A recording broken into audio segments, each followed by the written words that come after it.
people are calling it a blockbuster. Oh, it's a blockbuster. It's just funny because this film is so far from a blockbuster. This is an art house movie disguised as a blockbuster. So cool. Yeah.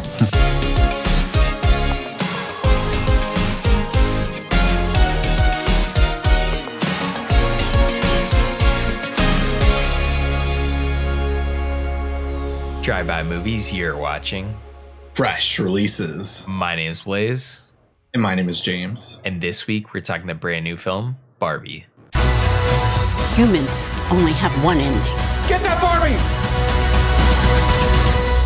Ideas live forever. Greta Gerwig is back, and she's back with Barbie, who suffers a crisis that leads her to question her world and her existence. And that is a really tiny plot point that doesn't spoil the movie. And for once, a trailer didn't really spoil the movie also, which I was really stoked on because that's very rare. But Barbenheimer, it's the event of the summer. Who would have thought that these two movies are gonna just kill Guardians of the Galaxy and just whatever? Maybe it's not making as much money, but this is the event of this summer though, and just it's super fun. I haven't been able to see Oppenheimer. I'm not seeing it till August 6th in my Universal IMAX theater. But I was more excited for Barbie though, actually. But first, before I give my thoughts, what are your thoughts, Blaze? Universal City Walk IMAX, because Universal IMAX could be fake IMAX. Just true. Put it out sorry. there. If someone didn't know what you were talking about, they might be like Universal IMAX. So that's just fake IMAX. Not even 35 millimeter digital projection. I know LA film enthusiasts are that's the Mecca theater of LA. Of course, the Chinese theater is bigger and does have 70 millimeter IMAX, but I think they're currently actually showing Barbie at that theater currently. But this is the theater that Christopher Nolan intended you to go see it at. It's been sold out every day, and I won't see it till later in the week. But what are your thoughts though? Awesome. Yeah, sorry, I just wanted to correct you there. But my thoughts on Barbie, I have to say, would you have really seen us reviewing Barbie before Oppenheimer if you could look back maybe 2 years, maybe when these films were first heard of? 2 years ago, I could still see us reviewing Barbie and skipping out on Oppenheimer. Maybe 15 years ago when we were in that 18-year-old range and stuff, I would have been director of The Dark Knight. I'm seeing his movie for sure and stuff. Best director of all time. And, I love Nolan's movies, but I'm not a Nolanite or anything like that. I was way more excited for this movie, and I'm actually excited. We hate going to theaters, but we got talked into seeing this movie and stuff. I mean, no, we didn't get talked into. We actually generally were interested. We did the talking. We did the talking into. I think you're wrong here. We did the talking into. Right, exactly. We're I don't know why I said that. This film. Yeah, you made it sound like there was somebody who was telling us we need to see this movie. No, we were the one doing the convincing. Yeah. And we hate the theater experience, honestly. I'm actually regretting seeing Oppenheimer in a sold out Universal Studios IMAX theater. I think it's gonna be okay, man. I think it'll be all right. I don't know why you're dreading it now, but you probably weren't dreading it when you bought your ticket. Anyways, let's get to Barbie here. So it's the film we're here to talk about. I think we knew going into this movie that this wasn't going to be, if you just had it on paper, the Barbie movie, you would maybe equate that to something like Transformers, G.I. Joe, Stretch Armstrong. Does he have his own movie? Well, we're gonna see it after the success of this film, so it doesn't matter. But basically you think it's a movie about a toy. How are you gonna make that movie? This is clearly gonna be not great, but then you got Greta Gerwig attached. So is this gonna be, more interesting, more thought out? Of course it is. I think that this film was honestly, I'm not sure what I'll think of it in the future, but at least watching in the theater, I was like, wow, this is honestly a masterpiece. For as good as a Barbie movie could be, this is what we got. Yeah, I still am mesmerized also that I love Greta Gerwig and Noah Baumbach. They're one of the true power couples to ever exist. They've been together for quite a while now.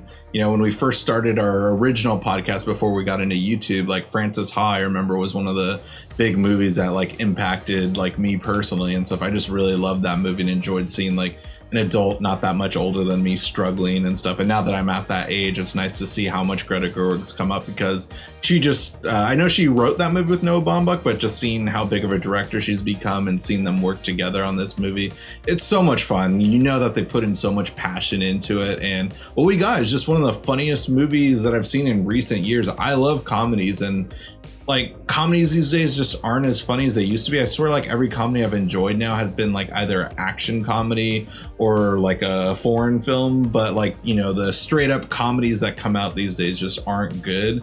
And this is the movie I like thought was funniest. This is like more along the lines of like Anchorman and Austin Powers, and level of like kind of absurdity, over the top crazy world where everything's bizarre, but that's the world that was established from the get-go, and it's hilarious.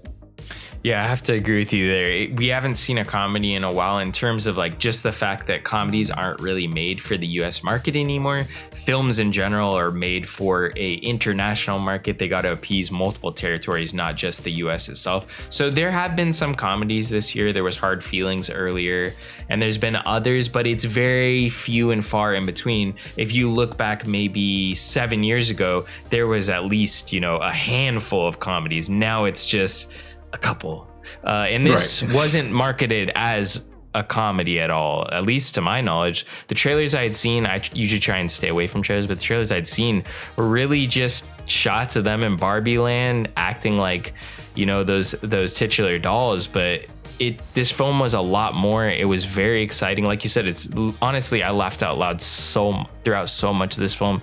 It was so enjoyable. I've heard people say that this is like a political film. I entirely disagree with that. That's a ridiculous statement. You probably haven't seen the movie. You probably should go check it out. I thought that this movie is just a ton of fun. And I think one of the most impressive things about this movie, beyond the ideas and things that it brings up while being tied to a toy that really didn't have any ideas, you're the one that's there to put the imagination, the ideas on the toy. It really brings so much more than what you would think that it could bring to the table. Right, yeah, there's still a lot of deep layers there and stuff, like some that are probably going to go over kids' heads and stuff. Like, I mean, overall, I don't think this movie was intended for kids, even though like yeah, I'd say it's kid appropriate. They just might overall, I'd say, kind of be bored with this movie. There's a lot of innuendos that I know as a kid I wouldn't have picked up on and stuff, like yeah, I don't want to give away like any spoilers and stuff with some of the jokes and stuff, but overall it's just very clever innuendos and jokes that kind of are meant for adults. Kids might enjoy it and might enjoy the visuals of Barbie Land and stuff, but I can see them kind of getting like lost within the message of the movie. But yeah, those deep layer messages that Greta Gerwig incorporated within the movie are super funny, and I like that a lot of it was hidden from the trailer, because I kind of just expected it to kind of be more like the Lego movie, where it's just like kind of just over the top fun, and it's just like Will Ferrell trying to get her back into Barbie world. I'd say overall my only disappointment with the movie is not utilizing Will Ferrell more, because I felt like it was just like not Will Ferrell. It was like I wanted Will Ferrell to go full like over the top crazy like he normally does, but he kind of just felt like any kind of actor could have played that role, I felt like. I disagree with you there entirely. I mean, first, before I'll dive into that, I just want to say, I think that the parallels that Will Ferrell is in the Lego movie you mentioned, but is now Will Ferrell just this guy who's only going to be typecast as he has to be between the real world versus whatever toy world? Of every toy movie that Mattel has greenlit now, they'd be like, we got to put Will Ferrell as like the tying, you know, thing where he's gonna be the link between the real world to the toy world of whatever toy franchise that they're gonna be, you know, partaking in. I just thought that was funny. I'm like, wow, he's in this movie and also in Lego, and he's kind of playing like, you know, not really an entirely similar character, but I could draw the parallels there, and I thought the businessman guy, yeah. But yeah, getting into that, I thought Will Ferrell, he's definitely reined in a little bit more.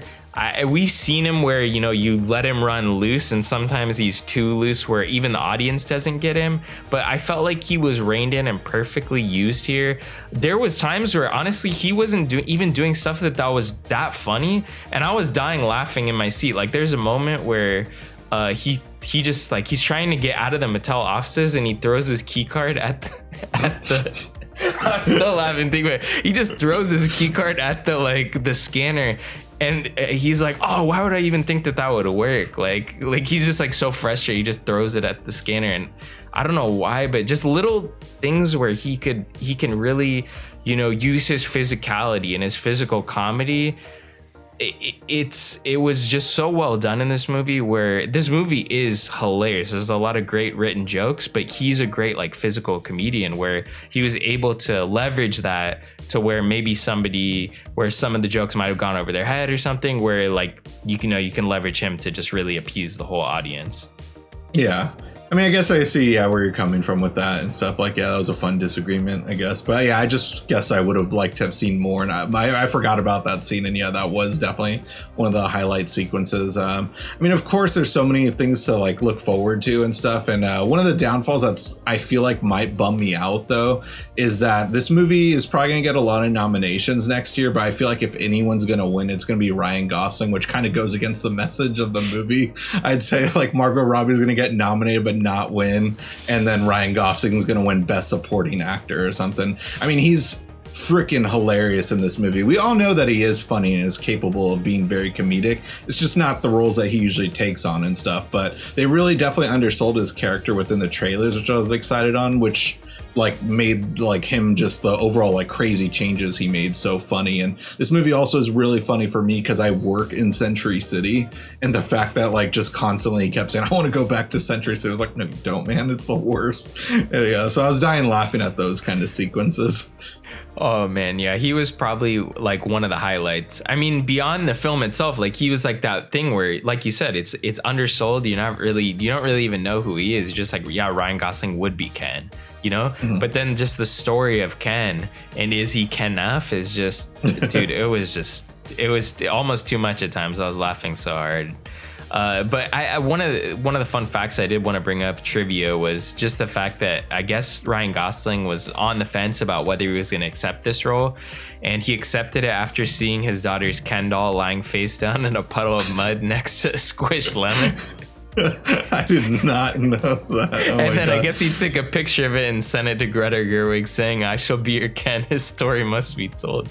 I just thought that was so funny. It's like, I could see a lot of other actors as Ken, but I think Ryan Gosling isn't someone that always leverages his comedic chops, and to see him like leverage it so well in this film and really make the whole piece, speak volumes, is just, it was so much more enjoyable. I think one of my favorite things about this movie is just the fact that people are calling it a blockbuster. Oh, it's a blockbuster. People are also calling Oppenheimer a blockbuster. I mean, I guess Chris Nolan can only make blockbusters at this point, apparently, but it's just funny because this film is so far from a blockbuster. This is an art house movie disguised as a blockbuster. Right. Yeah. And that was my favorite thing about seeing this movie, is there's people that are going to the theater excited to see the blockbuster that is Barbie, but maybe they're leaving thinking, hey, that's not really like any blockbuster I've seen before. So I just thought that is like the most exciting thing. Is I know that both these films, I mean, we're talking about Oppenheimer, we both haven't seen it yet, but we're going to see it eventually in the near future. But just the fact that these two movies that could make a killing at the box office aren't really like anything we've seen there in the recent history is really exciting. Right. Yeah. And that was one of the things that's like going to bum me out, that studios are going to take away the wrong message from the overall success of both of these movies. Like, a lot of studios are going to be like, what war person can we make a movie about? What next toy figurine can we make a big movie out of it? No, people want original new stories from filmmakers that have visions. Greta Gerwig, time and time again, been blowing us out of the water. Everyone loved Lady Bird. I still haven't seen a Little Woman, but I've always been a fan of Greta Gerwig's acting and stuff, and just like I need to see that movie still. But everything she's done with Noah Baumbach's been fantastic as well too, and loved all the mumblecore films we grew up watching her with in our younger years of getting into film. Yeah, Christopher Nolan, of course, we all know who he is and stuff too. We just have two filmmakers that just like really had a vision, and that's all we want. There's movies, and I hope that it's weird, the mid-range budget, we always think of like 50 to 80 million as the mid-range movie, but now with inflation, I guess 100 million is now the new like kind of mid-range movie. Just like, I hope that's the takeaway. Make more 100. I'd rather see more 20 million movies, to be honest, but I just miss these style movies that are meant for adults. Both these movies, I'd say, like I said, Barbie is safe enough for kids, but like both these movies were geared for adults, and I want studios to take away, let's make more movies for adults. They'll pay to go see a good movie, and these movies are going to have long legs because they're good movies.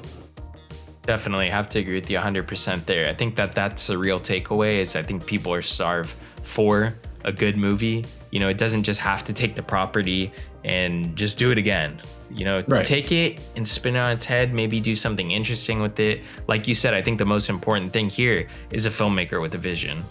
Yeah, and I know we're gonna get a sequel to this movie. There's no way around it and stuff too. And like, you know, I wonder how it's gonna be approached. Like, hope to see Greta Gerwig come up with another fun idea for it and stuff too. But you know, I don't know if Warner Brothers is gonna pick up on just like anyone can direct the sequel. We just want to do the same thing but bigger, and that's sometimes where sequels go wrong. But yeah, I mean, everyone seems to have seen Barbenheimer. What are your thoughts on Barbie? Leave a comment down below. Tell us what you thought about the movie. That's a great way to help support the show. And if you guys haven't already, go ahead and smash that like button, hit the subscribe button, and click that notification bell to get all our latest updates. And speaking of updates, be sure to catch all our social media links down below. We got Instagram, Twitter, TikTok, as well as our own personal Letterboxd accounts. That'll conclude this week's episode. Tune in next week for a brand new video.